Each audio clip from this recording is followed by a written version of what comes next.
नमस्कार दोस्तों, रतन GS classes में एक बार फिर से आप सभी का तहे दिल से हार्दिक हार्दिक अभिनंदन और स्वागत है।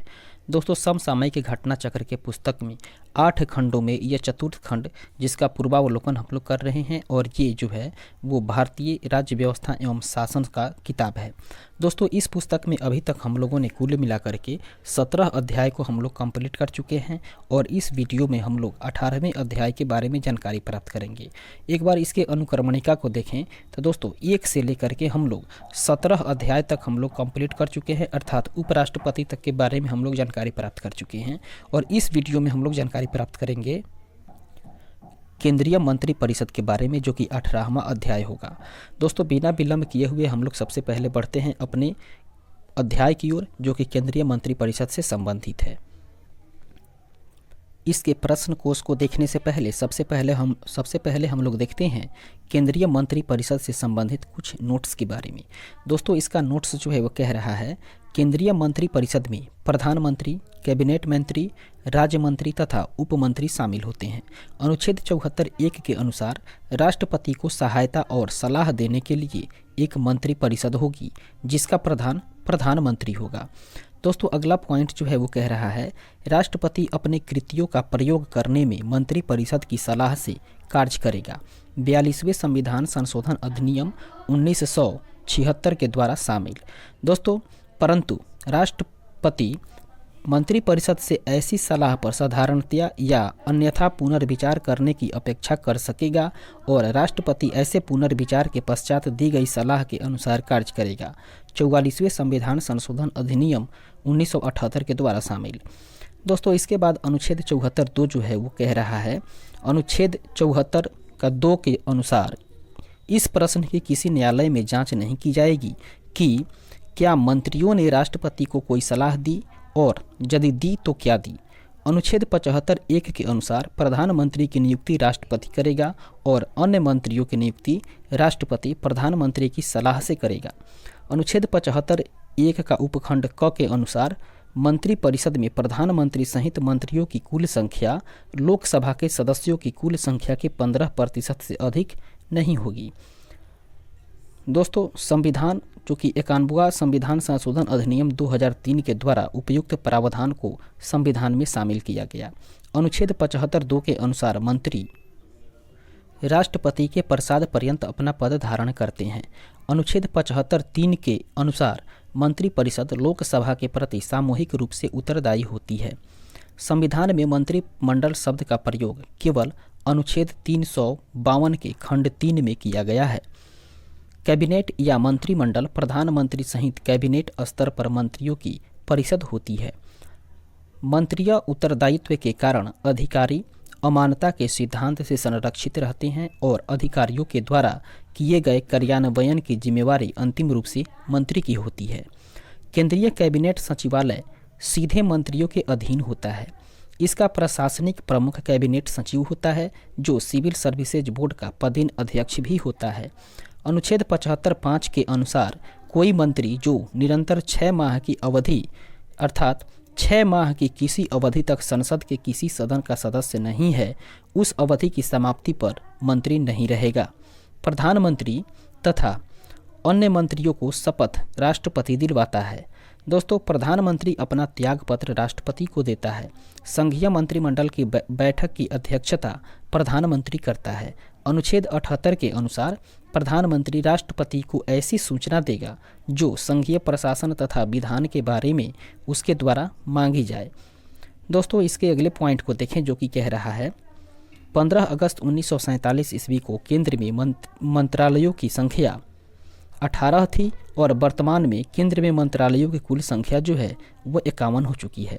इस तरीके से यहाँ तक हम लोगों ने देखा केंद्रीय मंत्री परिषद से संबंधित कुछ नोट्स के बारे में। अब हम लोग देखते हैं प्रश्न कोश को, अर्थात केंद्रीय मंत्रिमंडल से आयोग के द्वारा जितने भी प्रश्न पूछे गए हैं उसको हम लोग एक एक करके देखने वाले हैं।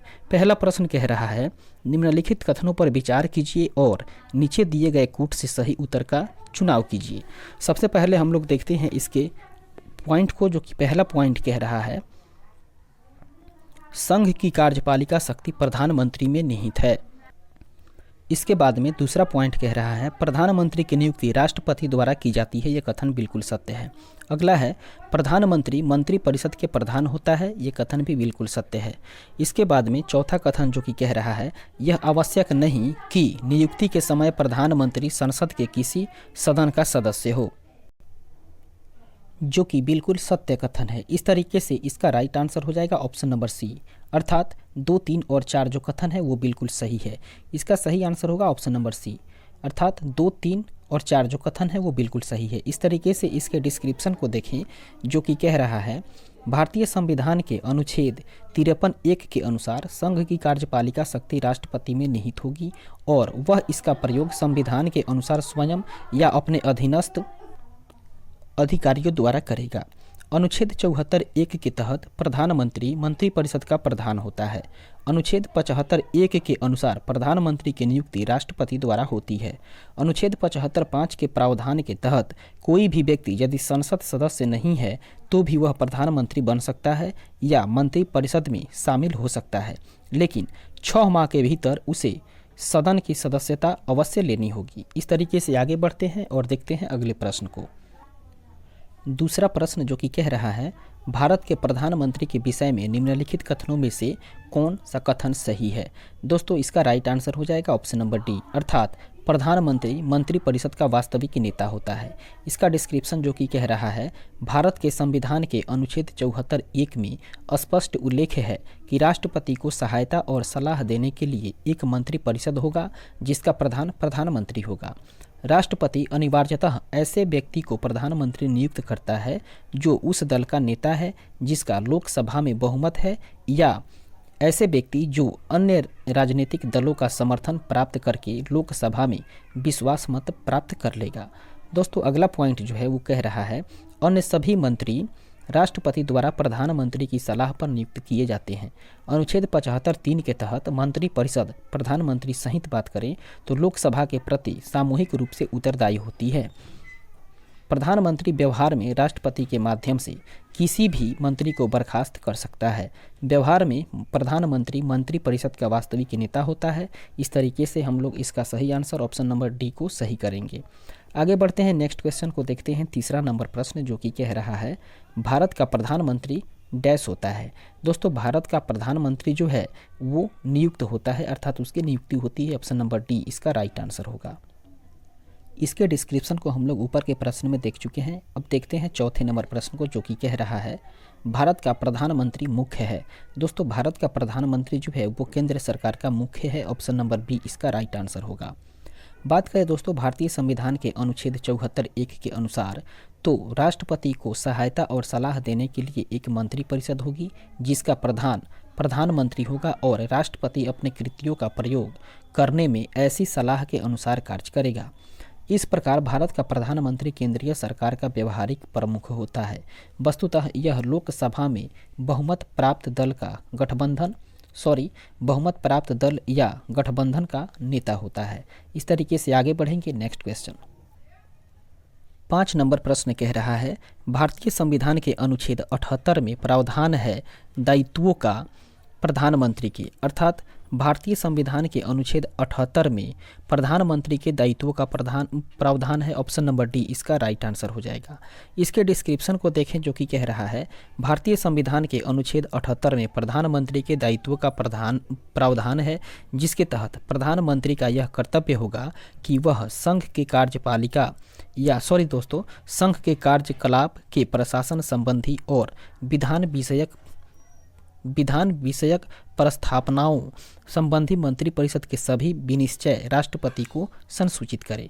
और अगला पॉइंट है संघ के कार्यकलाप के प्रशासन संबंधी और विधान विषयक प्रस्थापनाओं संबंधी जो जानकारी राष्ट्रपति मांगे वह दे। और अगला पॉइंट है किसी विषय को जिस पर किसी मंत्री ने विनिश्चय कर दिया है किंतु मंत्रिपरिषद ने विचार नहीं किया है, राष्ट्रपति द्वारा अपेक्षा किए जाने पर परिषद के समक्ष विचार के लिए रखें।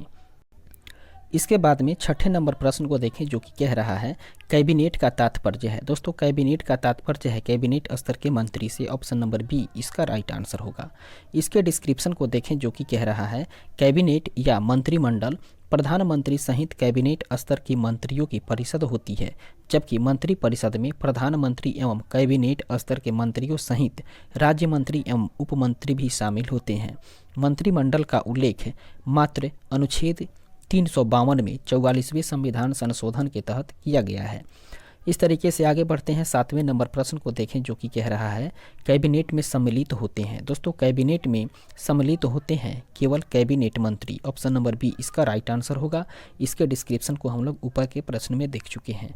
8 नंबर प्रश्न जो कि कह रहा है संविधान में मंत्रिमंडल शब्द एक ही बार प्रयोग हुआ है और वह जो है दोस्तों वो भारतीय संविधान के अनुच्छेद 352 में हुआ है। ऑप्शन नंबर ए इसका राइट आंसर होगा, अनुच्छेद 352। आगे बढ़ते हैं और देखते हैं इसके डिस्क्रिप्शंस को, जो कि कह रहा है संविधान में मंत्रिमंडल शब्द का प्रयोग केवल अनुच्छेद 352 में खंड 3 में किया गया है।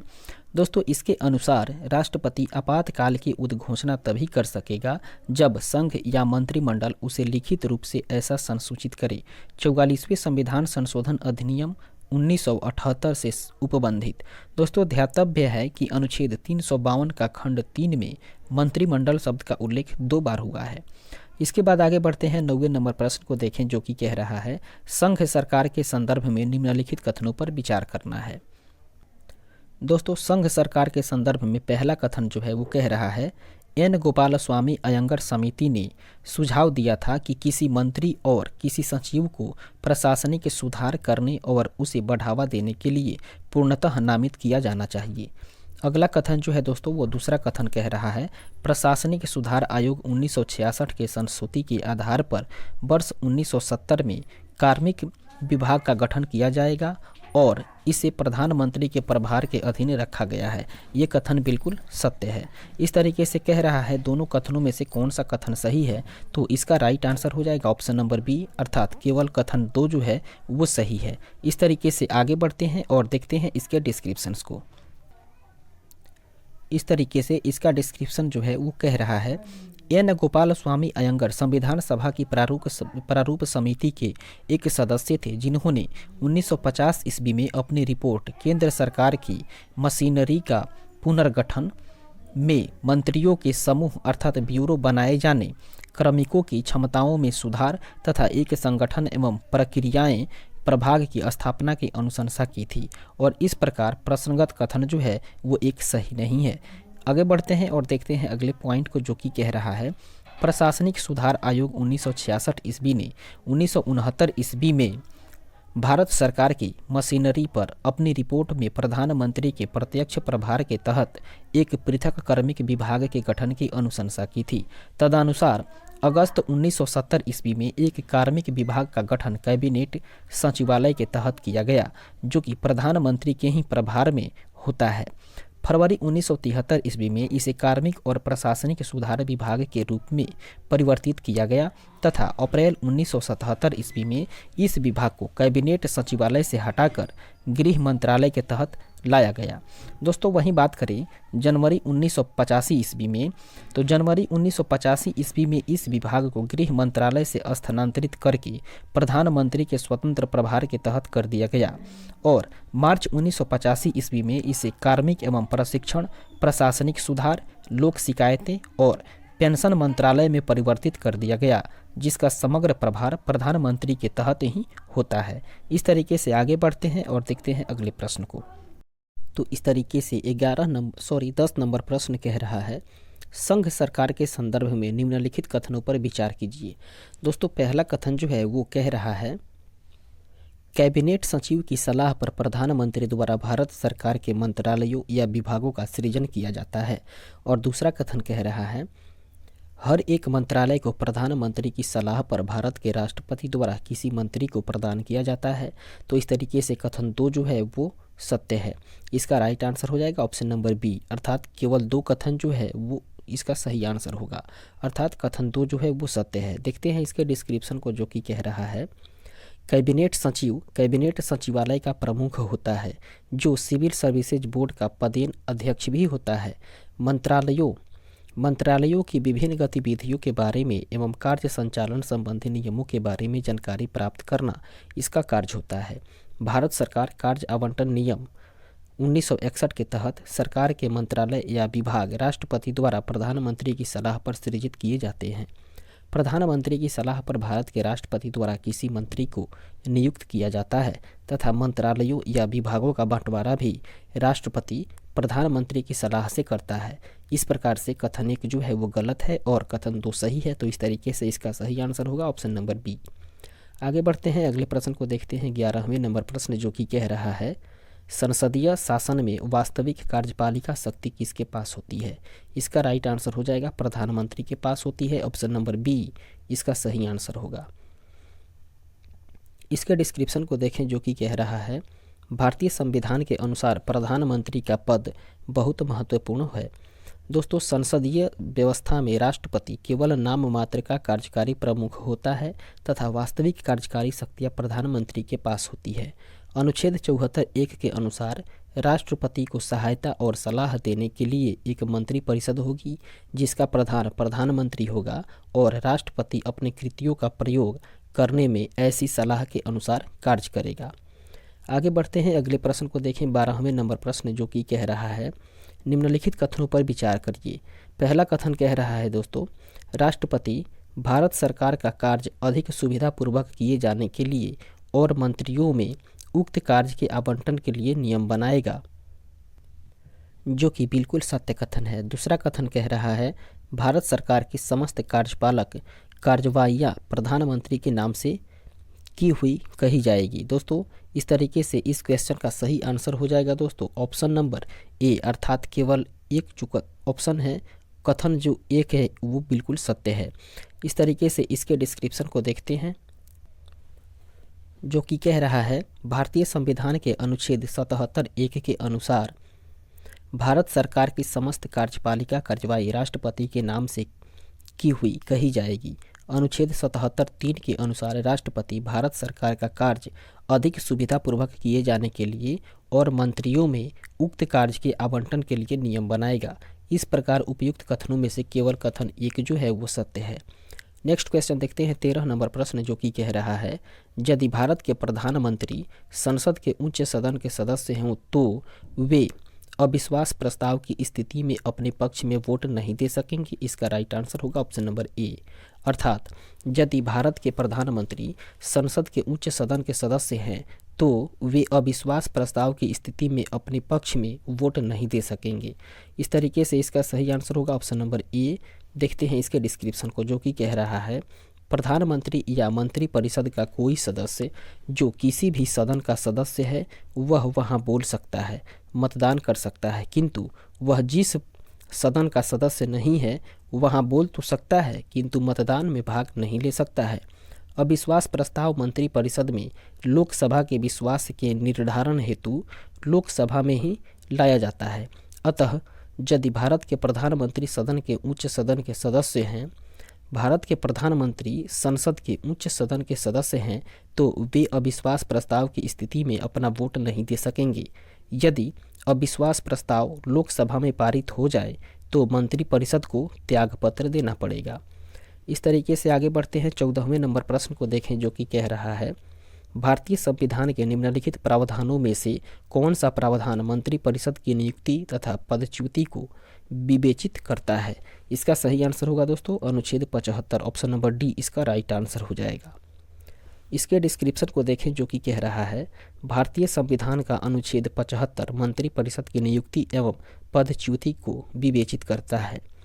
अनुच्छेद 75(1) के अनुसार प्रधानमंत्री की नियुक्ति राष्ट्रपति करेगा और अन्य मंत्रियों की नियुक्ति राष्ट्रपति प्रधानमंत्री की सलाह पर करेगा।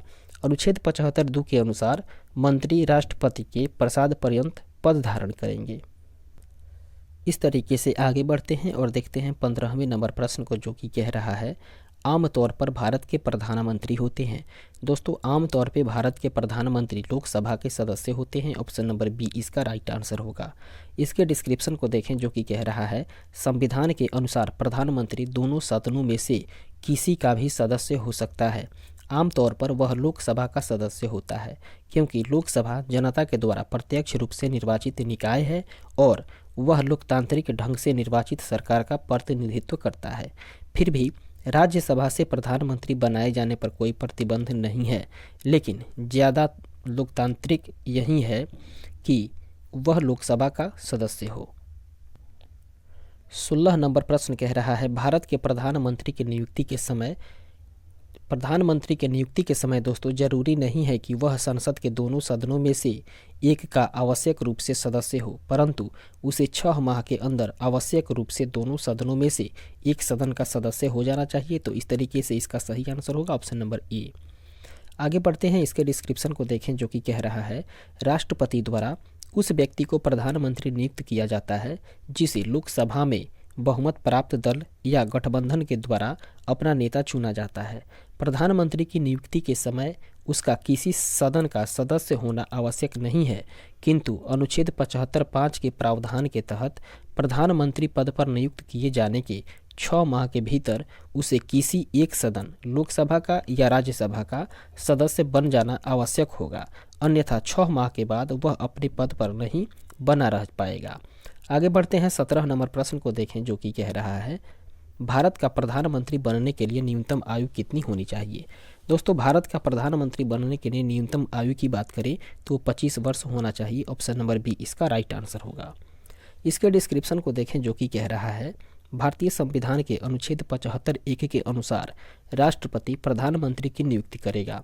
वह व्यक्ति संसद सदस्य, लोकसभा या राज्यसभा का होना अनिवार्य है अथवा 6 माह के भीतर उसे संसद का सदस्य होना होगा। दोस्तों, लोकसभा के सदस्य के लिए कम से कम 25 वर्ष की आयु तथा राज्यसभा के सदस्य के लिए कम से कम 30 वर्ष का आयु का होना आवश्यक है। इस प्रकार से प्रधानमंत्री बनने के लिए न्यूनतम आयु जो है वो 25 वर्ष है और लोकसभा के सदस्य के लिए। इस तरीके से आगे बढ़ते हैं या देखते हैं 18 नंबर प्रश्न जो कि कह रहा है, प्रधानमंत्री को डैश। दोस्तों, प्रधानमंत्री को राष्ट्रपति के द्वारा नियुक्त किया जाता है। ऑप्शन नंबर सी इसका राइट आंसर होगा। इसके डिस्क्रिप्शन को देखें जो कि कह रहा है, भारतीय संविधान के अनुच्छेद 75(1) के तहत प्रधानमंत्री को राष्ट्रपति के द्वारा नियुक्त किया जाता है। सामान्यतः राष्ट्रपति द्वारा बहुमत प्राप्त पार्टी द्वारा नामित व्यक्ति वह संसद सदस्य भी हो सकता है और नहीं भी हो सकता है। दोस्तों, राष्ट्रपति के द्वारा बहुमत प्राप्त पार्टी द्वारा नामित व्यक्ति को ही प्रधानमंत्री नियुक्त किया जाता है। तथापि लोकसभा में किसी भी दल का पूर्ण बहुमत न होने पर यह पूरी तरह से राष्ट्रपति पर निर्भर करता है कि वह किसे प्रधानमंत्री नियुक्त करेगा। आगे बढ़ते हैं, नेक्स्ट क्वेश्चन। 19 नंबर प्रश्न कह रहा है, अग्रलिखित में से कौन सा वक्तव्य सही है। दोस्तों, भारत का प्रधानमंत्री जो है दोस्तों वो अपने मंत्रिमंडल में मंत्री के रूप में काम करने के लिए व्यक्तियों का चयन करने में पूर्णतः स्वविवेक का प्रयोग करता है। ऑप्शन नंबर सी इसका राइट आंसर हो जाएगा। इसके डिस्क्रिप्शन को देखें जो कि कह रहा है, प्रधानमंत्री मंत्रिपरिषद का प्रधान होता है।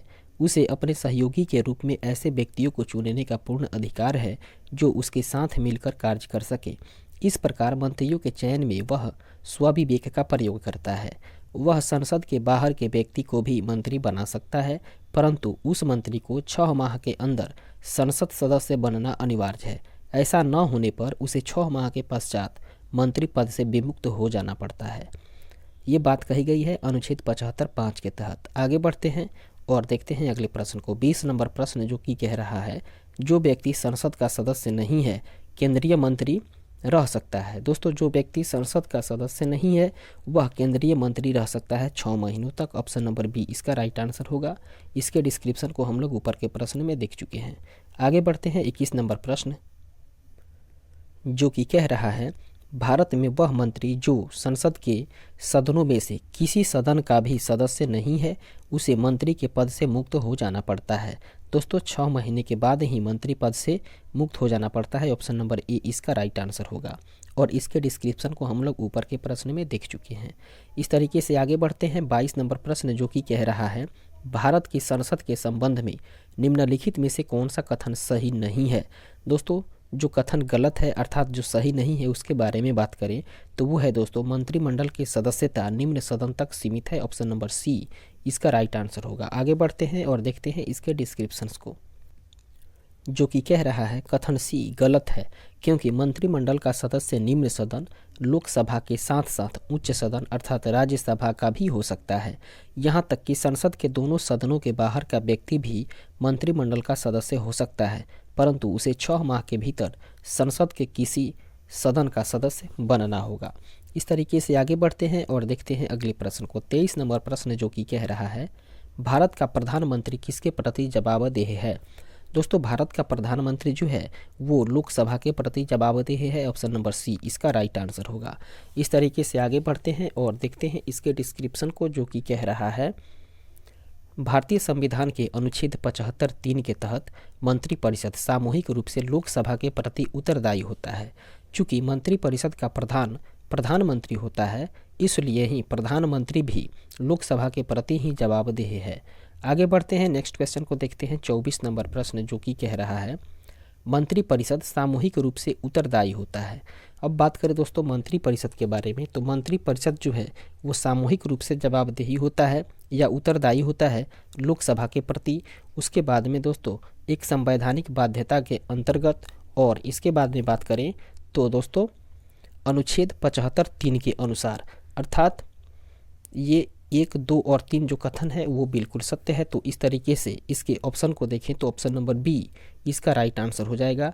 1, 2 और 3 केवल। आगे बढ़ते हैं और देखते हैं इसके डिस्क्रिप्शन को, जो कि कह रहा है, संविधान के अनुच्छेद 75(3) के अनुसार मंत्रिपरिषद सामूहिक रूप से लोकसभा के प्रति उत्तरदायी होती है। यह एक संवैधानिक बाध्यता है, अतः अभिष्ट उत्तर विकल्प बी होगा। अनुच्छेद 74(3) संविधान में नहीं है। इस तरीके से आगे बढ़ते हैं, नेक्स्ट क्वेश्चन को देखते हैं। 25 नंबर प्रश्न जो कि कह रहा है, मंत्रिपरिषद उत्तरदायी होता है। दोस्तों मंत्रिपरिषद जो है वो लोकसभा के प्रति ही सामूहिक रूप से उत्तरदायी होता है, जो कि इस ऑप्शंस में नहीं दिया हुआ है, इसलिए आयोग के द्वारा इसमें स्टार मार्किंग की गई है। और देखते हैं इसके डिस्क्रिप्शन को, जो कि कह रहा है, अनुच्छेद 75(3) के अनुसार मंत्रिपरिषद लोकसभा के प्रति सामूहिक रूप से उत्तरदायी होता है, अतः निकटतम उत्तर संसद होगा, चूंकि लोकसभा विकल्प में नहीं है। इस तरीके से आगे बढ़ेंगे और देखते हैं अगले प्रश्न को। 26 नंबर प्रश्न कह रहा है, मंत्रिपरिषद किसके प्रति उत्तरदायी होता है? दोस्तों अभी हम लोगों ने देखा है कि मंत्रिपरिषद जो है वो लोकसभा के प्रति सामूहिक रूप से उत्तरदायी होता है, जो कि इस ऑप्शंस में नहीं है। इस तरीके से आयोग के द्वारा इसमें स्टार मार्किंग की गई है। और आगे बढ़ते हैं और देखते हैं अगले प्रश्न को, जो कि 27 नंबर प्रश्न कह रहा है।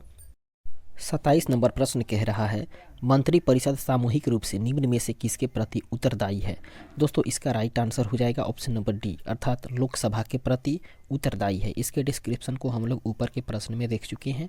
देखते हैं 28 नंबर प्रश्न जो कि कह रहा है, संघीय मंत्रिपरिषद के मंत्री सामूहिक रूप से उत्तरदायी होते हैं। दोस्तों संघीय मंत्रिपरिषद के मंत्री जो हैं वो सामूहिक रूप से केवल लोकसभा के प्रति उत्तरदायी होते हैं। ऑप्शन नंबर डी इसका राइट आंसर होगा। इसके डिस्क्रिप्शन को देखें, जो कि कह रहा है, अनुच्छेद 75(2) के अनुसार संघीय मंत्रिपरिषद के मंत्री राष्ट्रपति के प्रसाद पर्यंत पद धारण करते हैं, और अनुच्छेद 75(3) के अनुसार मंत्रिपरिषद सामूहिक रूप से लोकसभा के प्रति उत्तरदायी होते हैं। आगे बढ़ते हैं, अगले प्रश्न को देखते हैं। 29 नंबर प्रश्न जो कि कह रहा है, भारतीय संविधान के संदर्भ में निम्नलिखित कथनों पर विचार कीजिए। पहला कथन है जो कि कह रहा है, संघ मंत्रिपरिषद लोकसभा के प्रति सामूहिक रूप से उत्तरदायी होगी, जो कि बिल्कुल सत्य कथन है। इस तरीके से दूसरे कथन को देखें तो कह रहा है, संघ के मंत्री प्रधानमंत्री के प्रसाद पर्यंत अपने पद धारण करते हैं। ये कथन सही नहीं है। इस तरीके से इसका राइट आंसर होगा ऑप्शन नंबर ए, केवल एक जो है वो सही है, अर्थात केवल एक कथन जो है वो राइट आंसर होगा इसका। आगे बढ़ते हैं, देखते हैं इसके डिस्क्रिप्शन को हम लोग देख चुके हैं। नेक्स्ट क्वेश्चन को देखते हैं। 30 नंबर प्रश्न कह रहा है, कथन ए में बताया गया है कि भारत संघ में मंत्रिपरिषद संयुक्त रूप से लोकसभा और राज्यसभा दोनों के प्रति उत्तरदायी हैं, और कारण आर जो है वो बता रहा है कि लोकसभा और राज्यसभा दोनों की संसद संघीय सरकार के में मंत्री बनने के लिए पात्रता रखती हैं। एक बार फिर से कथन को देखें, जो कि कह रहा है, भारत संघ में मंत्रिपरिषद संयुक्त रूप से लोकसभा और राज्यसभा दोनों के प्रति उत्तरदायी है, जो कि गलत कथन है। और कारण आर जो है वो बता रहा है, लोकसभा और राज्यसभा दोनों की सदस्य संघीय सरकार में मंत्रिपरिषद के लिए पात्रता रखते हैं। ये कारण जो है वो बिल्कुल सही है और कथन जो है वो गलत है। इस तरीके से इसके राइट आंसर को देखें तो इसके ऑप्शंस के अनुसार इसका सही आंसर हो जाएगा ऑप्शन नंबर डी, अर्थात कथन गलत है परंतु कारण जो है वो सही है। आगे बढ़ते हैं और देखते हैं इसके डिस्क्रिप्शन को, जो कि कह रहा है भारतीय संविधान के अनुच्छेद 75(3) के अनुसार संघीय मंत्रिपरिषद संयुक्त रूप से संसद के निम्न सदन अर्थात लोकसभा के प्रति उत्तरदायी होती है, न कि राज्यसभा के प्रति। इस तरीके से कथन ये जो है वो गलत है। संघीय संविधान के अनुसार मंत्रियों की नियुक्ति अर्थात मंत्रियों की नियुक्ति प्रधानमंत्री की सिफारिश पर राष्ट्रपति द्वारा की जाती है। मंत्री पद धारण करने के लिए संसद के किसी भी सदन का सदस्य होना आवश्यक है। यदि ऐसा नहीं है तो उसे अनुच्छेद 75(5) के अनुसार 6 माह के भीतर ही संसद के किसी सदन की सदस्यता प्राप्त करनी होगी। इस प्रकार कारण आर जो है वो बिल्कुल सही है। आगे बढ़ते हैं, नेक्स्ट क्वेश्चन को देखते हैं। 31 नंबर प्रश्न, जो कि कह रहा है निम्नलिखित कथनों पर विचार करिए। और पहला कथन जो है वो कह रहा है केंद्र में मंत्रिपरिषद संसद के प्रति सामूहिक रूप से उत्तरदायी होगी। दोस्तों ये जो कथन है वो सही नहीं है। इस तरीके से दूसरे कथन को देखते हैं। कह रहा है संघीय मंत्री भारत के राष्ट्रपति के प्रसाद पर्यंत पद धारण करेंगे। ये कथन जो है वो बिल्कुल सही है। और तीसरा कथन कह रहा है विधि निर्माण हेतु प्रस्ताव के बारे में प्रधानमंत्री राष्ट्रपति को सूचित करेंगे। ये भी बिल्कुल सही है। इस तरीके से दूसरा और तीसरा कथन जो है वो बिल्कुल सही है। देखते हैं इसके ऑप्शंस को। दोस्तों इसके ऑप्शंस के अनुसार इसका राइट आंसर हो जाएगा ऑप्शन नंबर बी, अर्थात केवल 2 और 3 कथन जो है वो सही है। इसके डिस्क्रिप्शन को देखें, जो कि कह रहा है संविधान के अनुच्छेद 75(3) के अनुसार मंत्रिपरिषद लोकसभा के प्रति सामूहिक रूप से उत्तरदायी होगी। दोस्तों सामूहिक रूप से उत्तरदायी होती है लोकसभा के प्रति, न कि संसद, जिसके अंतर्गत राष्ट्रपति, लोकसभा और राज्यसभा आते हैं। अनुच्छेद 75(2) के अनुसार मंत्री राष्ट्रपति के प्रसाद पर्यंत अपने पद धारण करेंगे।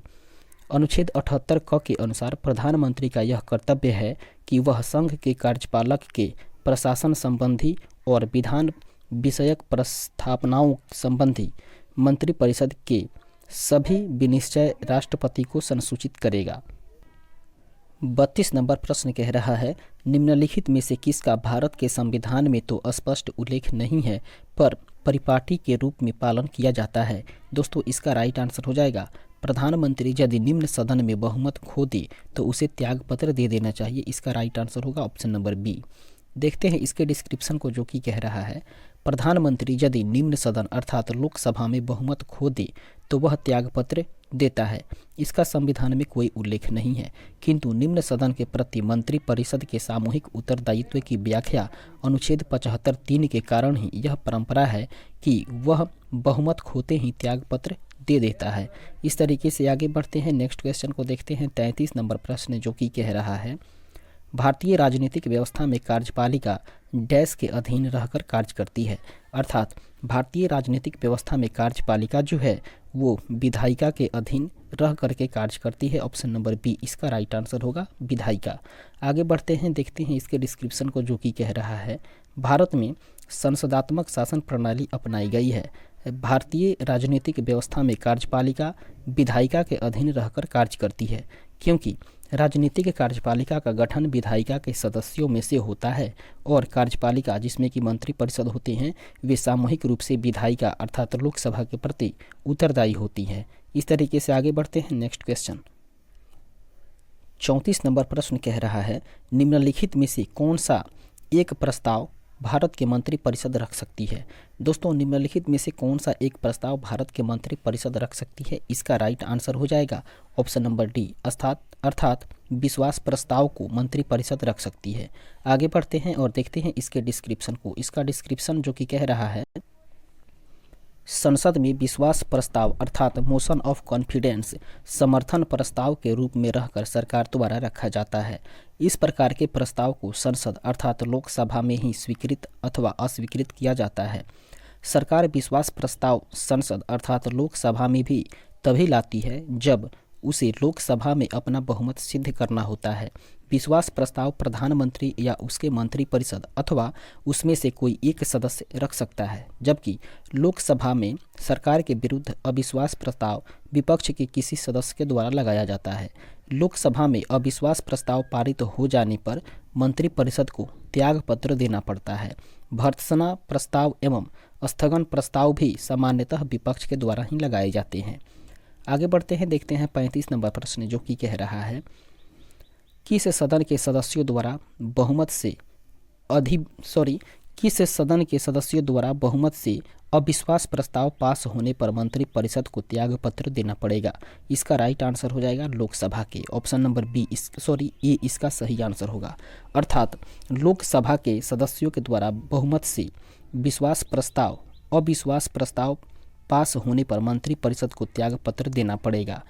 आगे इसके डिस्क्रिप्शन को हम लोग देख चुके हैं। फिलहाल बढ़ते हैं 36 नंबर प्रश्न की ओर, जो कि कह रहा है अपना त्यागपत्र देने के बाद भारत में एक मंत्री को अपने त्यागपत्र के विषय में लोकसभा में व्यक्तिगत वक्तव्य देने के लिए किसकी अनुमति की आवश्यकता होती है? इसका सही आंसर होगा स्पीकर की आवश्यकता होती है। ऑप्शन नंबर बी इसका राइट आंसर होगा।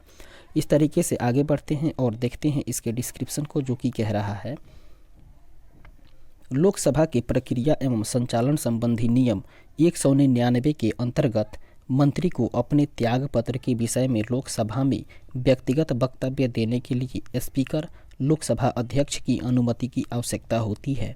यदि मंत्री वक्तव्य नहीं देता है तो स्पीकर के द्वारा उसको अपने त्यागपत्र के विषय में बोलने के लिए बाध्य नहीं किया जा सकता है। यह मंत्री की अपनी स्वतंत्र इच्छा होती है।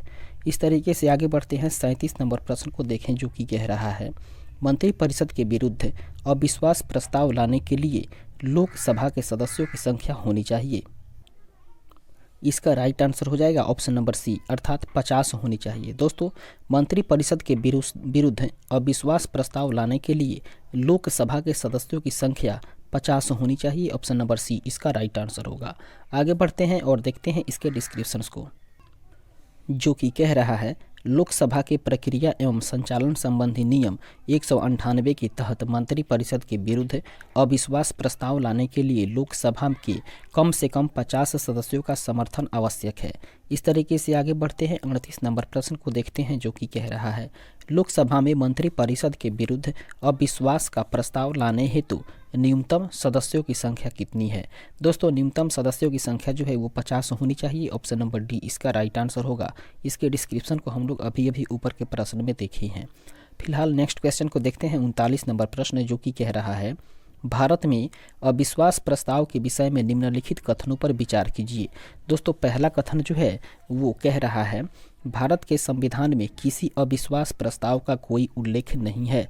दोस्तों, इस सही कथन के मामले में देखा जाए तो ये कथन जो है वो बिल्कुल सत्य है, अर्थात कथन 1 जो है वो सही है। दूसरा कथन को देखें, अविश्वास प्रस्ताव केवल लोकसभा में ही पुनः स्थापित किया जा सकता है। दोस्तों, अविश्वास प्रस्ताव जो है वो केवल लोकसभा में ही पुनः स्थापित किया जा सकता है। ये कथन जो है वो बिल्कुल सही है। इस तरीके से 1 और 2 दोनों कथन सही है। इसका राइट आंसर होगा ऑप्शन नंबर सी, अर्थात ऑप्शन नंबर सी इसका सही आंसर होगा। देखते हैं इसके डिस्क्रिप्शंस को, जो कि कह रहा है भारतीय संविधान के अनुच्छेद 75(3) के अनुसार मंत्रिपरिषद लोकसभा के प्रति सामूहिक रूप से उत्तरदायी होगी। अतः अविश्वास प्रस्ताव अर्थात मोशन ऑफ नो कॉन्फिडेंस केवल लोकसभा में ही पुनः स्थापित किया जा सकता है। इसके साथ ही भारत के संविधान में किसी अविश्वास प्रस्ताव का कोई उल्लेख नहीं है। अनुच्छेद 118(1) के अनुसार संसद का प्रत्येक सदन अपनी प्रक्रिया और अपनी कार्य संचालन के विनिमय के लिए नियम बना सकेगा। दोस्तों, अतः लोकसभा ने अपने नियम 198 में मंत्रिपरिषद के विरुद्ध अविश्वास प्रस्ताव की प्रक्रिया के लिए नियम बनाया है। इस प्रकार अविश्वास प्रस्ताव का उल्लेख संविधान में न होकर के लोकसभा के नियम 198 में है। आगे बढ़ते हैं, नेक्स्ट क्वेश्चन को देखते हैं 40 नंबर प्रश्न, जो कि कह रहा है केंद्रीय मंत्रिपरिषद के त्यागपत्र देने के उपरांत निम्नांकित में से कौन सी एक सही स्थिति नहीं है? दोस्तों, इसका राइट आंसर हो जाएगा ऑप्शन नंबर ए, अर्थात राष्ट्रपति शासन लागू हो जाएगा। राष्ट्रपति शासन लागू हो जाएगा, अर्थात केंद्रीय मंत्रिपरिषद के त्यागपत्र देने के उपरांत जो है वो राष्ट्रपति नियम लागू हो जाएगा। ये जो है वो सही स्थिति नहीं है। इस तरीके से इसका राइट होगा ऑप्शन नंबर ए। आगे बढ़ते हैं, देखते हैं इसके डिस्क्रिप्शंस को, जो कि कह रहा है राष्ट्रपति शासन राज्यों में सर्वाधिक तंत्र के विफल हो जाने की दशा में अनुच्छेद 356 के तहत लगाया जाता है। भारतीय संविधान में केंद्रीय मंत्रिपरिषद के त्यागपत्र देने की स्थिति में केंद्र में राष्ट्रपति शासन लागू होने की कोई व्यवस्था नहीं है। वैकल्पिक व्यवस्था नई सरकार का गठन होने तक ही होने तक वही मंत्रिपरिषद कार्य करती है। इस तरीके से नेक्स्ट क्वेश्चन को देखते हैं 41 नंबर प्रश्न, जो कि कह रहा है प्रदेश का कौन सा नेता नेहरू की कैबिनेट में पहले गृह मंत्री तथा बाद में रक्षा मंत्री बना था। दोस्तों इसका सही आंसर हो जाएगा Kailash Nath Katju, option number C इसका सही आंसर हो जाएगा, अर्थात कैलाश नाथ काटजू। देखते हैं इसके डिस्क्रिप्शन को, जो कि कह रहा है कैलाश नाथ काटजू नेहरू की कैबिनेट में 1951 ईस्वी में वित्त मंत्री के रूप में शामिल हुए थे तथा इसी वर्ष वे देश के तीसरे गृह मंत्री भी बने थे। 1955 ईस्वी में उन्हें रक्षा मंत्री का पदभार सौंपा गया था। वे 1957 से लेकर के 1962 ईस्वी के दौरान मध्य प्रदेश के मुख्यमंत्री भी रहे थे। आगे बढ़ते हैं नेक्स्ट क्वेश्चन। इस तरीके से 42 नंबर प्रश्न कह रहा है स्वतंत्र भारत के प्रथम वित्त मंत्री थे। दोस्तों स्वतंत्र भारत के प्रथम वित्त मंत्री हुआ करते थे आर.के. षणमुख चेट्टी, जो कि इस ऑप्शंस में नहीं है, इसलिए आयोग के द्वारा इसे स्टार मार्किंग किया गया है। फिलहाल हम लोग देखते हैं इसके डिस्क्रिप्शन को, जो कि कह रहा है स्वतंत्र भारत के प्रथम वित्त मंत्री आर.के. षणमुख चेट्टी थे, जो कि 15 अगस्त 1947 से लेकर के 17 अगस्त 1948 ईस्वी तक इस पद पर बने रहे थे। इन्होंने स्वतंत्र भारत का पहला केंद्रीय बजट 26 नवंबर 1947 ईस्वी को प्रस्तुत किया था। 1948 ईस्वी में जॉन मथाई को वित्त मंत्री नियुक्त किया गया था। आगे बढ़ते हैं नेक्स्ट क्वेश्चन। 43 नंबर प्रश्न कह रहा है भारत में स्वतंत्रता के पश्चात प्रथम मंत्रिमंडल का कानून मंत्री कौन था। दोस्तों इसका सही आंसर हो जाएगा Bhimrao Ambedkar, option number D इसका राइट आंसर हो जाएगा बी.आर. अंबेडकर। देखते हैं इसके डिस्क्रिप्शन को, जो कि कह रहा है स्वतंत्रता के पश्चात डॉक्टर भीमराव अंबेडकर विधि अर्थात कानून मंत्री थे, जबकि अंतरिम सरकार 1946 ईस्वी में कानून मंत्री जोगेंद्र नाथ मंडल थे। आगे बढ़ते हैं नेक्स्ट क्वेश्चन देखते हैं 44 नंबर प्रश्न को, जो कि कह रहा है निम्नलिखित में से किसका या किन लोगों का स्वतंत्र भारत के प्रथम मंत्रिमंडल 1947 ईस्वी का पोर्टफोलियो उनके अंतरिम सरकार 1946 ईस्वी के पोर्टफोलियो से भिन्न था। इसका सही आंसर हो जाएगा दोस्तों। देखते हैं इसके डिस्क्रिप्शन को, इसके और भी ऑप्शंस को इसका राइट आंसर के लिए। इस तरीके से इसका राइट आंसर हो जाएगा ऑप्शन नंबर डी अर्थात केवल 3, जो कि C.H. भाभा हैं। आगे बढ़ते हैं इसके डिस्क्रिप्शन को देखें, जो कि कह रहा है प्रश्नगत व्यक्तियों का स्वतंत्र भारत के प्रथम मंत्रिमंडल 1947 ईस्वी में पोर्टफोलियो इस प्रकार था जगजीवन राम श्रम, जबकि डॉक्टर राजेंद्र प्रसाद खाद्य एवं कृषि, C.H. भाभा वाणिज्य, सरदार बलदेव सिंह रक्षा। इसके बाद में इन व्यक्तियों का पुनर्गठित अंतरिम सरकार 1946 ईस्वी में पोर्टफोलियो जो है वो इस प्रकार था जगजीवन राम श्रम, डॉक्टर राजेंद्र प्रसाद खाद्य एवं कृषि मंत्री, जबकि C.H. भाभा खान और विद्युत कार्य, उसके बाद में सरदार बलदेव सिंह जो कि रक्षा मंत्री से संबंधित थे। इस प्रकार से स्पष्ट है कि इस प्रश्न का सही उत्तर जो है वो विकल्प डी ही हो जाएगा। आगे बढ़ते हैं नेक्स्ट क्वेश्चन को देखते हैं 45 नंबर प्रश्न, जो कि कह रहा है भारत के 12वें प्रधानमंत्री थे। दोस्तों भारत के 12वें प्रधानमंत्री की बात करें तो वे थे देवे गौड़ा, ऑप्शन नंबर बी इसका राइट आंसर हो जाएगा देवे गौड़ा। देखते हैं इसके डिस्क्रिप्शन को, जो कि कह रहा है भारत के व्यक्तिगत अनुसार देखें तो 12वें प्रधानमंत्री जो कि कार्यवाहक प्रधानमंत्री गुलजारी लाल नंदा को शामिल करते हुए बात करें तो एच.डी. देवे गौड़ा थे, जो कि 1 जून 1996 ईस्वी से 21 अप्रैल 1997 ईस्वी तक वे पद पे बने रहे थे।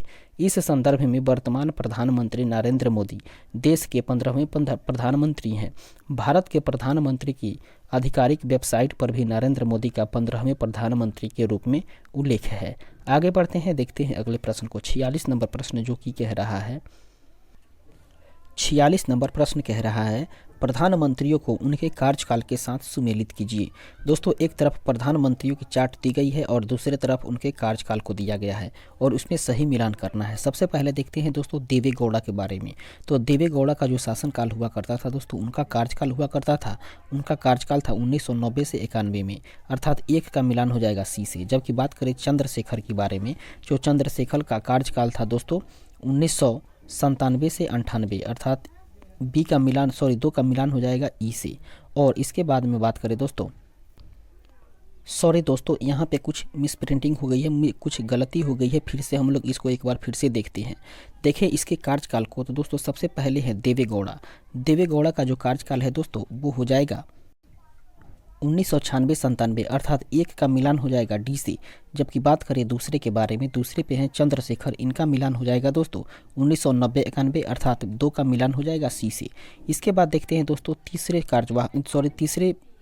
प्रधानमंत्री जो कि अटल बिहारी वाजपेयी हैं, इनके कार्यकाल हो जाएगा दोस्तों 1999 से 2004 अर्थात अटल बिहारी वाजपेयी का जो कार्यकाल है वो 1999 से लेकर 2004 ईस्वी है। इसके बाद देखते हैं चौथे पर जो है दोस्तों वो हैं इंद्र कुमार गुलजराल, इनका जो कार्यकाल है वो 1997-98 हो जाएगा। और बच गए दोस्तों विश्वनाथ प्रताप सिंह, इनका जो मिलान है वो हो जाएगा ऑप्शन बी से अर्थात 1989 और 90।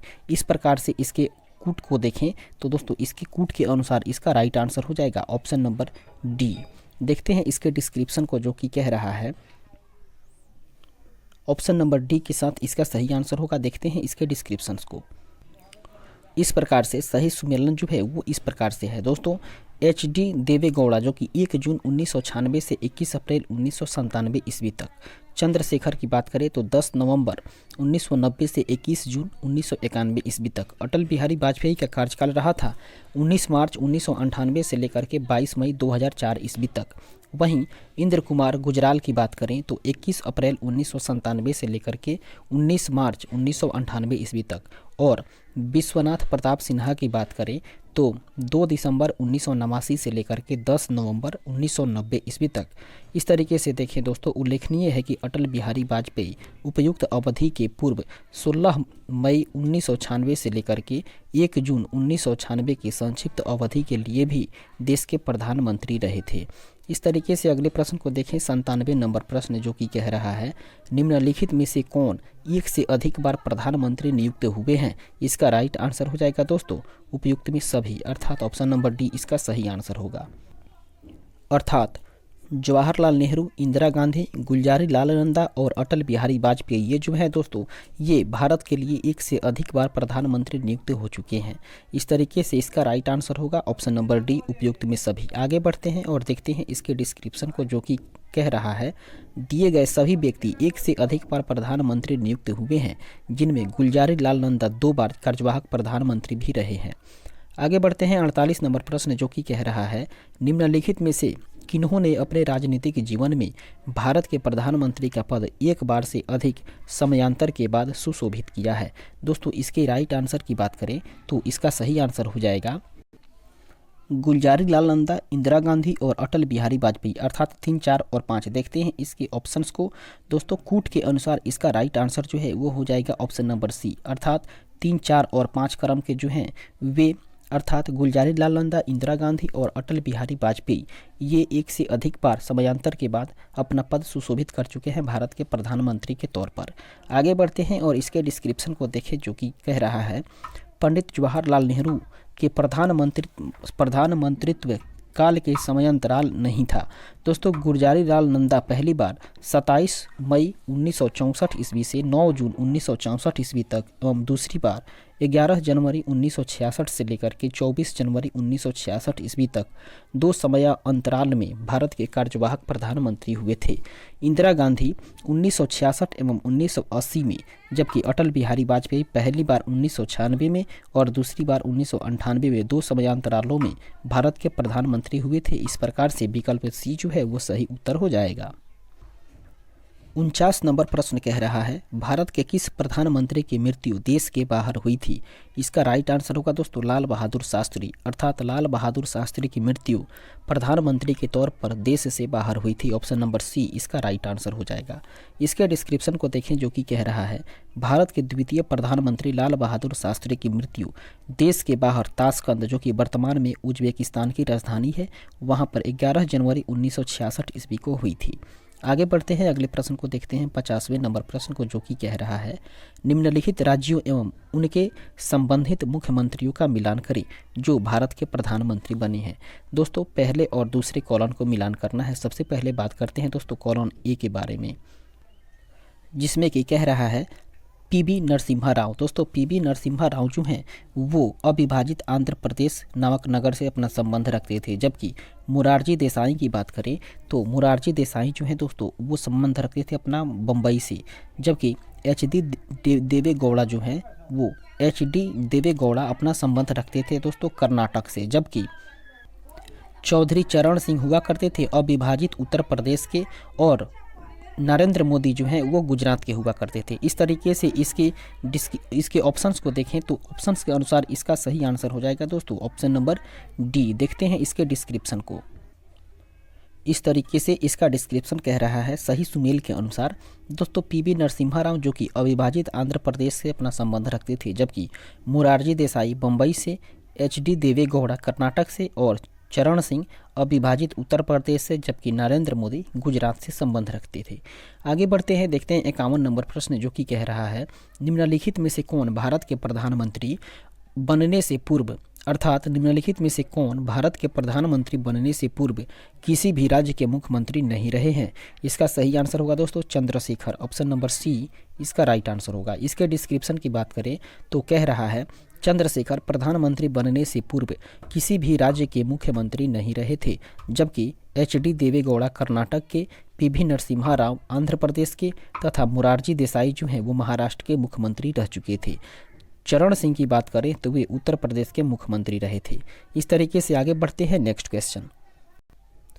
52 नंबर प्रश्न कह रहा है निम्नलिखित में कौन भारत के प्रधानमंत्री बनने से पूर्व किसी राज्य के मुख्यमंत्री नहीं रहे थे। इसका सही आंसर हो जाएगा दोस्तों चंद्रशेखर, ऑप्शन नंबर डी। अभी हम लोग इसके डिस्क्रिप्शन को देखा है। आगे बढ़ते हैं, देखते हैं 53 नंबर प्रश्न जो कि कह रहा है निम्नलिखित में से कौन अपने प्रधानमंत्रित्व काल में लोकसभा के सदस्य थे। इसका सही आंसर हो जाएगा दोस्तों चंद्रशेखर, ऑप्शन नंबर सी इसका राइट आंसर होगा। इसके डिस्क्रिप्शन को देखें जो कि कह रहा है देवगौड़ा, आई के गुलजार, उसके बाद में दोस्तों डॉक्टर मनमोहन सिंह अपने प्रधानमंत्रित्व काल में लोकसभा सदस्य नहीं बल्कि राज्यसभा के सदस्य थे, जबकि चंद्रशेखर 10 नवंबर 1990 ईस्वी से लेकर के 21 जून 1991 के मध्य भारत के प्रधानमंत्री थे और वे इस दौरान वे बलिया लोकसभा निर्वाचन क्षेत्र के सांसद थे। आगे बढ़ते हैं, नेक्स्ट क्वेश्चन को देखते हैं 54 नंबर प्रश्न जो कि कह रहा है भारत के प्रधानमंत्रियों में से कौन अपने कार्यकाल में संसद में कभी भी उपस्थित नहीं हुआ था। इसका सही आंसर होगा दोस्तों चौधरी चरण सिंह, ऑप्शन नंबर डी इसका राइट आंसर हो जाएगा। इसके डिस्क्रिप्शन को देखें जो कि कह रहा है चौधरी चरण सिंह 28 जुलाई 1979 ईस्वी से 14 जनवरी 1980 ईस्वी तक भारत के प्रधानमंत्री रहे थे। उनके पूरे कार्यकाल के दौरान लोकसभा की बैठक ही नहीं हुई। लोकसभा की निर्धारित बैठक से एक दिन पूर्व ही कांग्रेस द्वारा समर्थन वापसी के कारण चौधरी चरण सिंह को प्रधानमंत्री पद से इस्तीफा देना पड़ा था।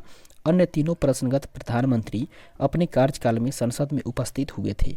इस तरीके से आगे बढ़ते हैं और देखते हैं 55 नंबर प्रश्न जो कि कह रहा है निम्नलिखित में से कौन भारत के संघीय वित्त मंत्री रहे हैं। दोस्तों भारत के संघीय वित्त मंत्री की बात करें तो वे रहे हैं दोस्तों पीवी सिंह, आर.के. वेंकटरमण, उसके बाद में वाई.बी. चौहान और प्रणब मुखर्जी, अर्थात इसका राइट आंसर हो जाएगा ऑप्शन नंबर डी। 1, 2, 3 और 4 ये सभी रहे हैं। दोस्तों इसके डिस्क्रिप्शन को देखें जो कि कह रहा है उपरोक्त प्रश्न के विकल्पों में दिए गए सभी व्यक्ति भारत के संघीय वित्त मंत्री रह चुके हैं। इस तरीके से आगे बढ़ते हैं नेक्स्ट क्वेश्चन। इस तरीके से 56 नंबर प्रश्न कह रहा है उदारीकरण, निजीकरण और भूमंडलीकरण की नई आर्थिक नीति घोषित की गई किस प्रधानमंत्री के द्वारा। इसका राइट आंसर होगा दोस्तों नरसिम्हा राव के द्वारा, ऑप्शन नंबर सी इसका सही आंसर हो जाएगा। इसके डिस्क्रिप्शन को देखें जो कि कह रहा है 24 जुलाई 1991 को तत्कालीन प्रधानमंत्री नरसिम्हा राव ने नई औद्योगिक नीति की घोषणा की। इसके द्वारा किए गए आर्थिक सुधारों में उदारीकरण, निजीकरण, भूमंडलीकरण तथा बाजारीकरण की नीति अपनाई गई थी। आगे बढ़ते हैं नेक्स्ट क्वेश्चन को देखते हैं 57 नंबर प्रश्न जो कि कह रहा है मनमोहन सिंह के संबंध में निम्न में से कौन सा कथन सही नहीं है। दोस्तों बात करें मनमोहन सिंह के संबंध में तो वे वित्त आयोग के पूर्व अध्यक्ष, ये कथन जो है वो सही नहीं है, ऑप्शन नंबर सी इसका राइट आंसर हो जाएगा। इस तरीके से आगे बढ़ते हैं और देखते हैं अगले प्रश्न, इसके डिस्क्रिप्शन को पहले देखते हैं जो कि कह रहा है प्रधानमंत्री डॉक्टर मनमोहन सिंह भारत के वित्त मंत्री, योजना आयोग के उपाध्यक्ष, रिजर्व बैंक के पूर्व गवर्नर तथा अंतर्राष्ट्रीय मुद्रा कोष में भारत के पूर्व प्रतिनिधि रह चुके हैं दोस्तों, परंतु वे वित्त आयोग के अध्यक्ष कभी भी नहीं रहे हैं। इस तरीके से आगे बढ़ते हैं। 58 नंबर प्रश्न को देखें जो कि कह रहा है प्रधानमंत्री मनमोहन सिंह थे। दोस्तों प्रधानमंत्री मनमोहन सिंह जो हैं वे असम से राज्यसभा के सदस्य हैं। ऑप्शन नंबर डी इसका राइट आंसर हो जाएगा। इसके डिस्क्रिप्शन को देखें जो कि कह रहा है डॉक्टर मनमोहन सिंह वर्ष 2004 से लेकर के वर्ष 2014 तक प्रधानमंत्री पद पर रहे। वे असम राज्य से सर्वप्रथम 1991 ईस्वी में राज्यसभा के सदस्य चुने गए थे।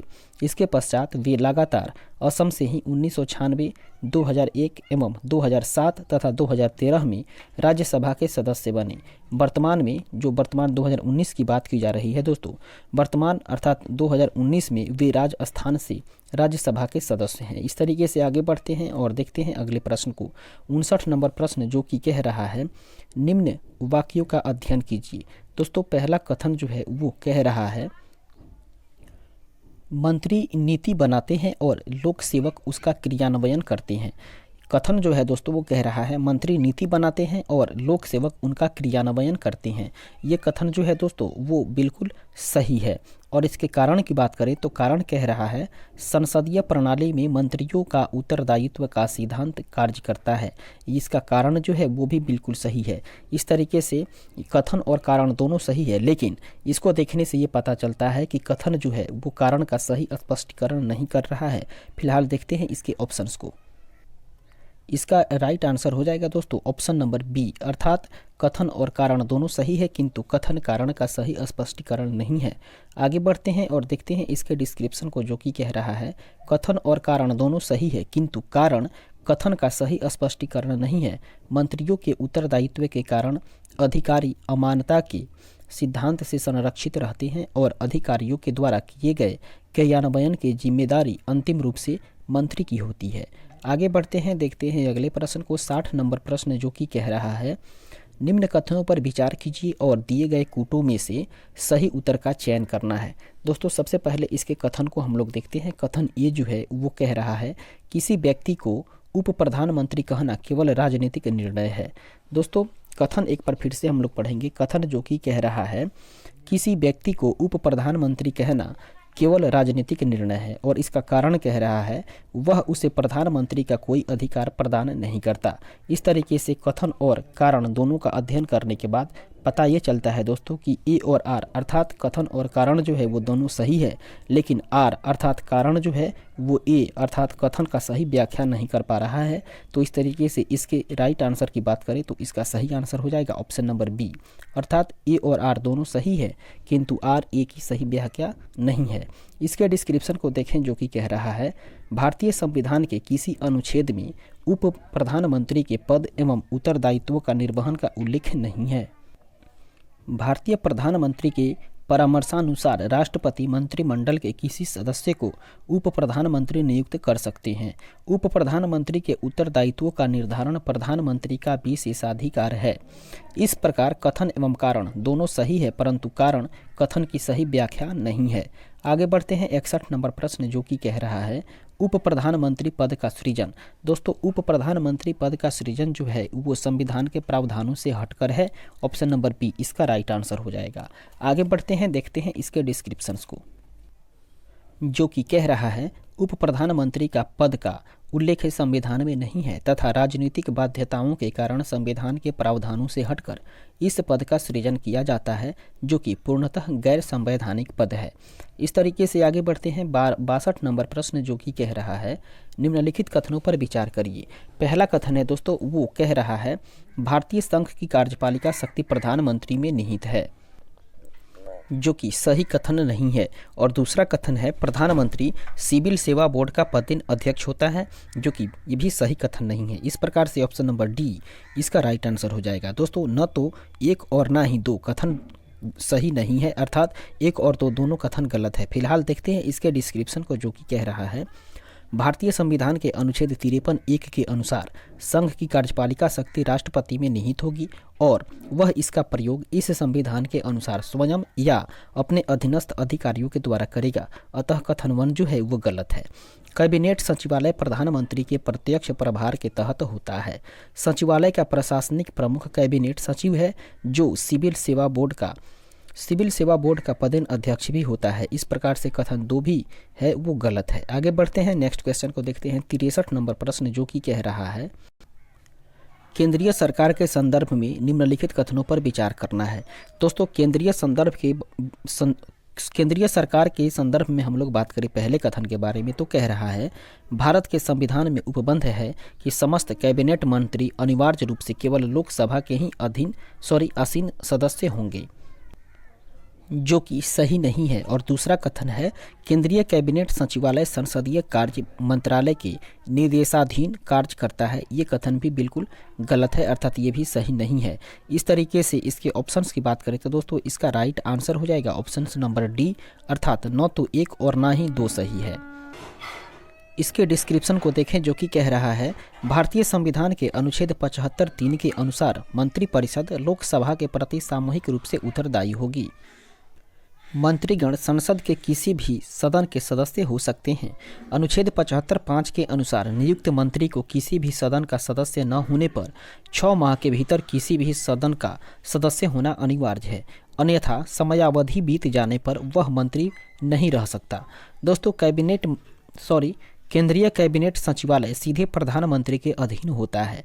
इसका प्रशासनिक प्रमुख कैबिनेट सचिव होता है, जो सिविल सर्विसेज बोर्ड का पदेन अध्यक्ष भी होता है। इस तरीके से प्रश्नगत दोनों कथन जो है वो गलत है, इसलिए विकल्प डी इसका सही उत्तर हो जाएगा। आगे बढ़ते हैं, नेक्स्ट क्वेश्चन। 64 नंबर प्रश्न कह रहा है कैबिनेट समितियों से संबंधित निम्नलिखित कथनों को पढ़िए तथा सही विकल्प का चयन करिए। दोस्तों, पहला कथन जो है वो कह रहा है संविधान में कैबिनेट समितियों का उल्लेख नहीं है। दोस्तों, इस प्रकार से जो कथन 1 है वो बिल्कुल सही है। और दूसरे कथन को देखें जो कि कह रहा है कैबिनेट समितियां प्रधानमंत्री द्वारा समय की जरूरत एवं परिस्थिति की आवश्यकता को ध्यान में रखते हुए गठित की जाती है। ये कथन जो है वो बिल्कुल सही है। और तीसरे कथन को देखें जो कि कह रहा है यदि प्रधानमंत्री समिति के सदस्य हों तो यह आवश्यक नहीं है कि वे समिति के अध्यक्ष हों। ये कथन जो है वो बिल्कुल गलत है। और चौथे कथन को देखें जो कि कह रहा है दोस्तों संसदीय मामले की समिति के अध्यक्ष प्रधानमंत्री होते हैं। ये कथन भी बिल्कुल गलत है। इस तरीके से हम लोगों ने देखा कि कथन 1, कथन 2 सही है, जबकि कथन 3 और कथन 4 जो है वो गलत है। इस तरीके से देखते हैं इसके ऑप्शंस को। ऑप्शंस के अनुसार इसका राइट आंसर हो जाएगा दोस्तों ऑप्शन नंबर डी, अर्थात कथन 1 एवं 2 सही है, लेकिन कथन 3 और 4 गलत है। इस तरीके से इसके डिस्क्रिप्शन को देखें जो कि कह रहा है संविधान में कैबिनेट समितियों का उल्लेख नहीं है। ये संविधान इतर निकाय हैं।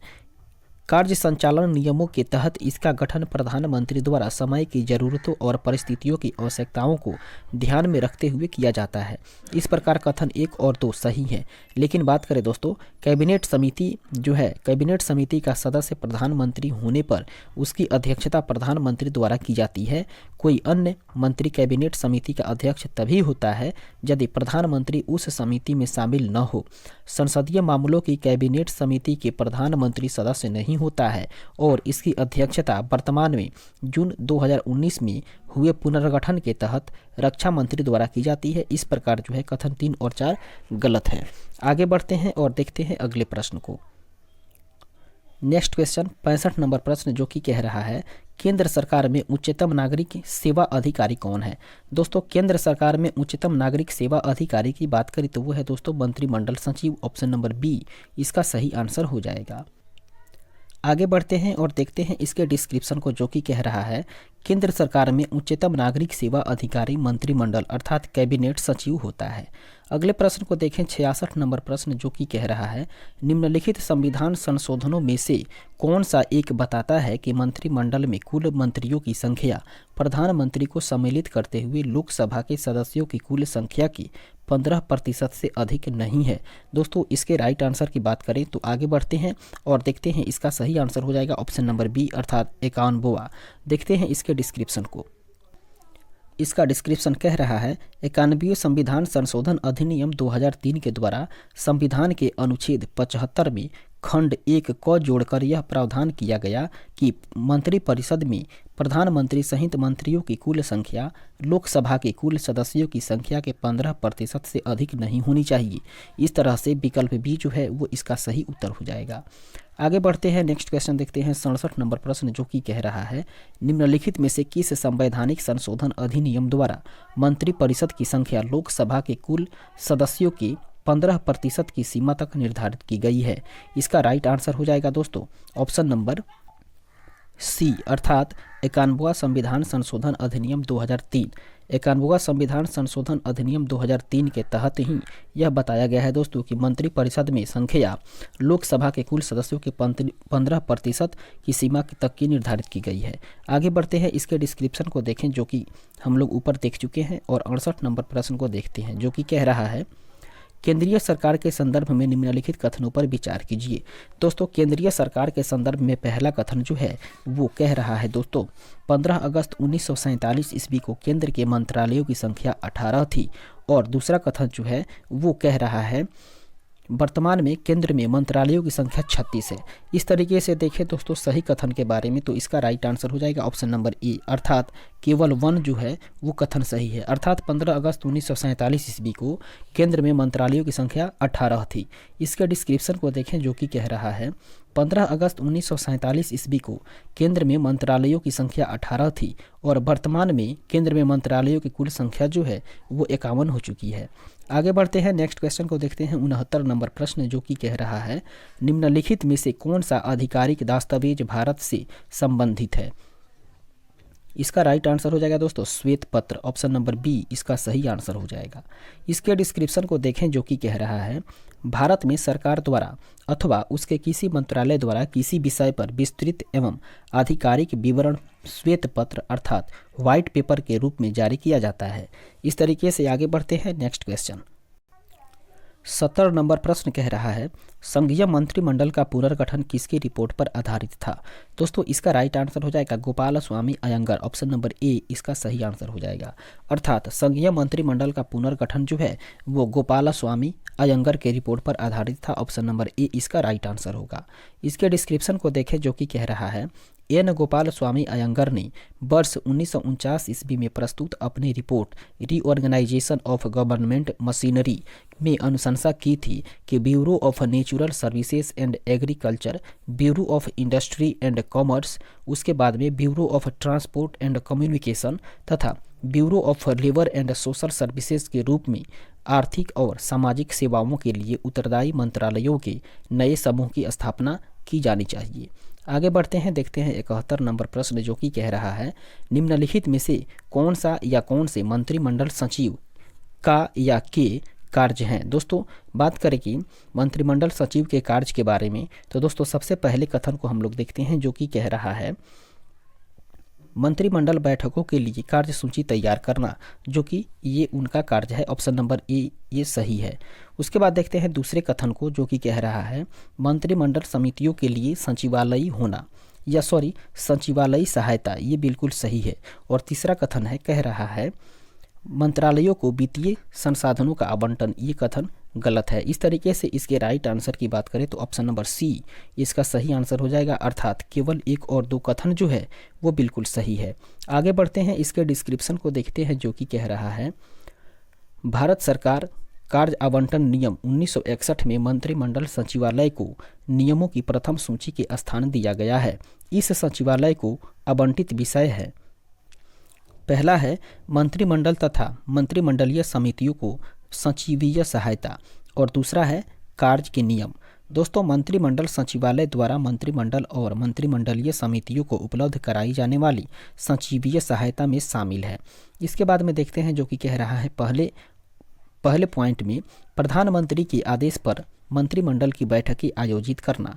उसके बाद में अगला पॉइंट है मंत्रिमंडलीय बैठकों के लिए कार्य सूची अर्थात एजेंडा तैयार और वितरित करना। उसके बाद में कार्य सूची से संबंधित दस्तावेजों का वितरण करना और किए गए विचार विमर्श का रिकॉर्ड तैयार करना। 5वां पॉइंट है प्रधानमंत्री की अनुमति प्राप्त होने के बाद रिकॉर्ड का विवरण। उसके बाद में 6ठा पॉइंट है मंत्रिमंडल द्वारा लिए गए निर्णयों को क्रियान्वयन की निगरानी। आगे बढ़ते हैं, नेक्स्ट क्वेश्चन को देखते हैं 72 नंबर प्रश्न जो कि कह रहा है council of scientific and industrial research का अध्यक्ष कौन है? दोस्तों council of scientific and industrial research का अध्यक्ष जो है वो भारत के प्रधानमंत्री होते हैं। ऑप्शन नंबर सी इसका राइट आंसर हो जाएगा। आगे बढ़ते हैं और देखते हैं इसके डिस्क्रिप्शंस को, जो कि कह रहा है वैज्ञानिक एवं औद्योगिक अनुसंधान परिषद अर्थात council of scientific and industrial research के पदेन अध्यक्ष भारत के प्रधानमंत्री होते हैं, जबकि केंद्रीय विज्ञान एवं प्रौद्योगिकी मंत्री इसके पदेन उपाध्यक्ष होते हैं। आगे बढ़ते हैं, देखते हैं 73 नंबर प्रश्न, जो कि कह रहा है राष्ट्रीय सुरक्षा समिति का प्रधान कौन होता है? दोस्तों राष्ट्रीय सुरक्षा समिति का प्रधान होता है प्रधानमंत्री। ऑप्शन नंबर बी इसका राइट आंसर होगा। आगे बढ़ते हैं, देखते हैं 74 नंबर प्रश्न, जो कि कह रहा है स्वतंत्र भारत में प्रथम बार संसदीय सचिव का पद किस वर्ष सृजित किया गया? इसका सही आंसर होगा दोस्तों 1951 ईस्वी में। ऑप्शन नंबर ए इसका राइट आंसर होगा। इसके डिस्क्रिप्शन को देखें, जो कि कह रहा है स्वतंत्र भारत में प्रथम बार संसदीय सचिव का पद वर्ष 1951 ईस्वी में सृजित किया गया था। संसदीय सचिव एक उच्च रैंकिंग का अधिकारी पद है, सरकारी पद है। संसदीय सचिवों की नियुक्ति भारत के प्रधानमंत्री करते हैं। संसदीय सचिव का प्रमुख कार्य कैबिनेट मंत्रियों एवं प्रधानमंत्री की सहायता करना होता है। इस तरीके से आगे बढ़ते हैं। 75 नंबर प्रश्न को देखें, जो कि कह रहा है निम्नांकित में से किसका सुमेलन नहीं है? दोस्तों सही सुमेलन की बात करें तो वो है दोस्तों राजीव गांधी कर्मभूमि, ये सही सुमेलन नहीं है। ऑप्शन नंबर डी इसका राइट आंसर हो जाएगा। बाकी का सब के सब सही सुमेलन है। इस तरीके से इसके डिस्क्रिप्शन को देखें, जो कि कह रहा है राजीव गांधी की समाधि स्थल वीर भूमि है, न कि कर्मभूमि। दोस्तों कर्मभूमि समाधि स्थल भारत के पूर्व राष्ट्रपति शंकर दयाल शर्मा की है। बाकी के जितने भी विकल्प हैं वो सब सही सुमेलन है। आगे बढ़ते हैं, देखते हैं अगले प्रश्न को। 76 नंबर प्रश्न और इस सब्जेक्ट का दोस्तों इस टॉपिक का आखिरी प्रश्न, जो कि कह रहा है जय जवान जय किसान का नारा किसने दिया था? दोस्तों जय जवान जय किसान की नारा देने वाले थे दोस्तों Lal Bahadur Shastri. Option number B इसका राइट आंसर हो जाएगा। जय जवान जय किसान का नारा भारत के द्वितीय प्रधानमंत्री वर्ष 1964 से 1966 के बीच में लाल बहादुर शास्त्री ने भारत पाक युद्ध के समय 1965 ईस्वी में दिया था। इस तरीके से दोस्तों हम लोगों ने यहाँ पर 18वें अध्याय अर्थात केंद्रीय मंत्री परिषद से जितने भी सवाल पूछे गए थे उसको हम लोगों ने कंप्लीट कर दिया। और अब इसके बाद हम लोग आगे बढ़ेंगे, अगले चैप्टर को देखेंगे। दोस्तों तब तक के लिए धन्यवाद। जय हिंद, जय हिंद। वीडियो देखने के लिए एक बार फिर से आप सभी को तहे दिल से हार्दिक अभिनंदन और स्वागत है। धन्यवाद।